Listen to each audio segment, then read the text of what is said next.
आपको बताऊं कि मैं आपके लिए क्या करती हूँ। उसके बाद कुछ सामाजिक और बेसिक बातें करेंगे, ठीक है। अब मिशन शक्ति पे आते हैं। मिशन शक्ति क्या है? जैसे कि एक बात बताइए, आप महिलाओं के लिए ये सारी योजनाएं चलती हैं। आपने कभी देखा कि मिशन शक्ति पुरुष के लिए चल रहा हो?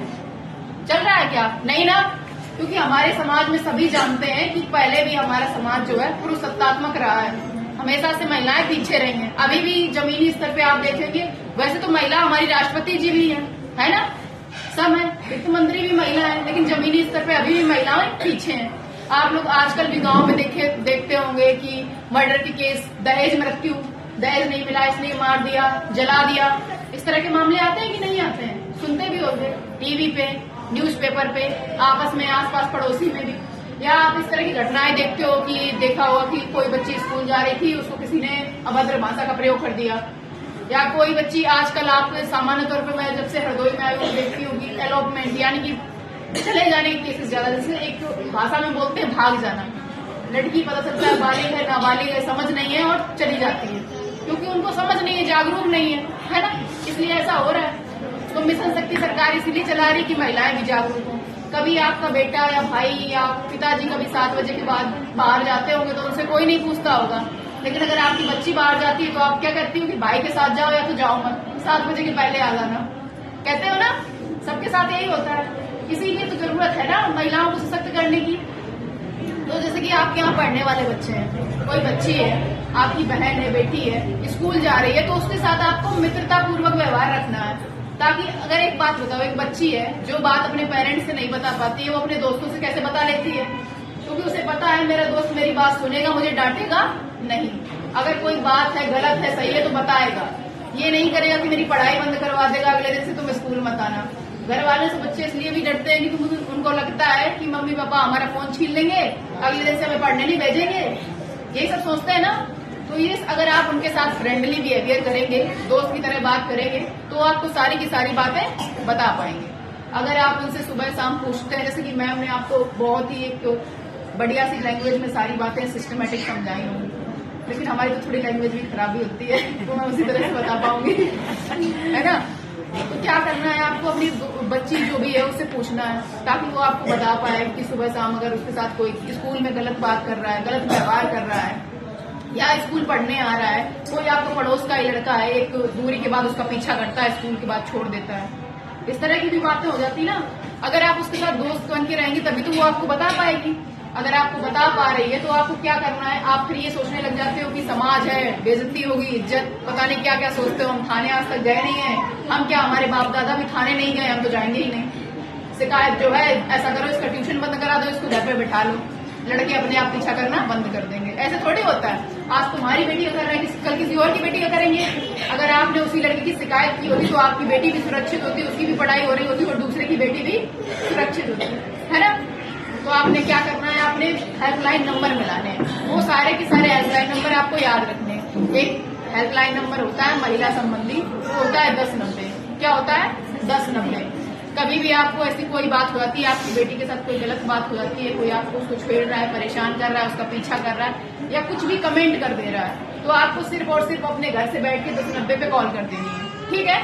आपसे आपका नाम पता वगैरह पूछा जाएगा, जो आपको परेशान कर रहा है उसका नाम पता वगैरह पूछा जाएगा। तो अगर आपको नहीं पता है, मान लो कोई एक लड़का है जो मेरा पीछा कर रहा है, मैं ट्यूशन जा रही हूँ, स्कूल जा रही हूँ, मुझे इसका नाम पता नहीं पता है, लेकिन मुझे ये पता है कि रोज मुझे वो चौराहे के पास मिलता है और दिखने में लंबा है, मोटा है, काला है, तो इस तरह से भी आप शिकायत कर सकते हो। आपकी जो शिकायत होती है वो 1090 के जो कॉल जाते हैं वो बाद में ट्रांसफर होकर हम तक ही आती है, ठीक है।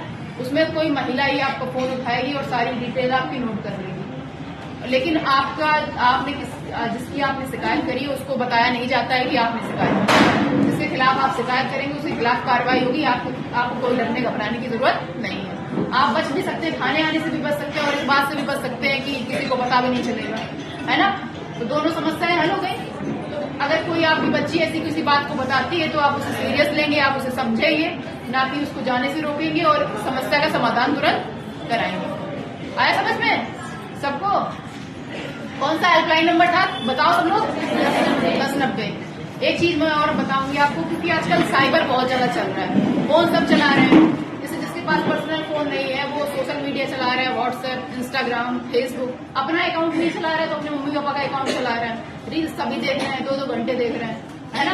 पढ़ाई छूटे तो छूट जाए, रील्स पूरी होनी चाहिए। तो ऐसा है जैसे कि आप किसी से बात कर रहे हो, कभी आपको कोई फ्रेंड है या कोई और बात है, कभी आपने बात करी, अब वो उसी बात को लेके आपको ब्लैकमेल करने लग गया। लड़कियों को खास तौर से, लड़कियों के केसेस में ज्यादा है, आदमी ब्लैकमेल करने लगता है। अगर कोई आपको ब्लैकमेल कर रहा है तो सबसे पहले एक बात याद रखनी है कि कुछ भी हो, ब्लैकमेलिंग का विरोध करना है। अगर आप ब्लैकमेल करने वाले की एक बात मान लेंगे तो दोबारा वो दूसरी डिमांड करेगा। कब तक आप मानते रहेंगे ना, एक दिन तो दिक्कत होगी, फिर तीसरी बार डिमांड करेगा।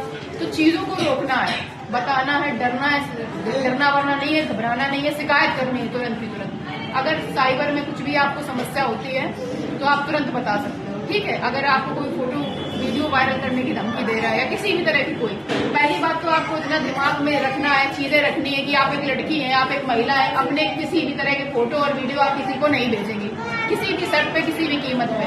ऐसे फोटो जो आपको नुकसान करें आप खींच के क्यों भेजेंगे किसी को, है ना, नहीं भेजनी चाहिए।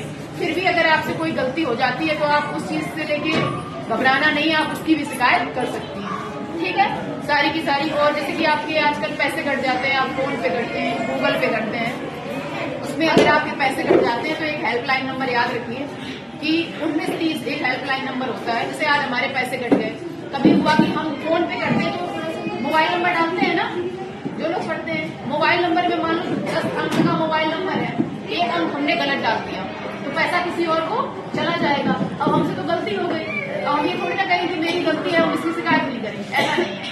आपकी गलती भले ही है, आपका गलत मोबाइल नंबर डालने से चला गया है, फिर भी आपकी शिकायत रजिस्टर होती है।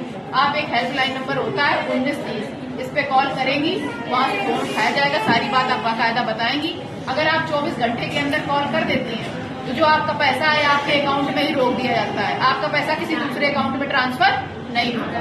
90%, 95% ऐसा होता है कि पैसा रुक जाता है, इसलिए ये बहुत जरूरी चीज याद रखनी है।